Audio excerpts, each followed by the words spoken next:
అందరికీ నమస్కారము. ఈరోజు మా అమ్మ గడప పూజ చేస్తుంది ఫ్రెండ్స్.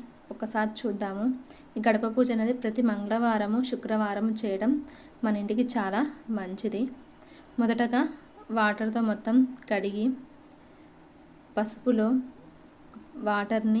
రోజు వాటర్ని కూడా కొద్దిగా వేసుకుంటే మంచిది ఫ్రెండ్స్. అలా వేసుకొని మొత్తం గడప మొత్తము పోయాలి. అలా పసుపును మొత్తము రాసిన తర్వాత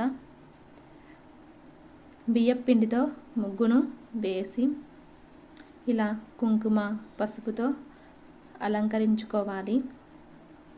ఇలా అలంకరించిన తర్వాత పూలతో అలంకరణ చేసుకోవాలి. అలాగే మామిడి తోరణాలు కూడా మా అమ్మ ప్రతి వారం కడుతుంది ఫ్రెండ్స్.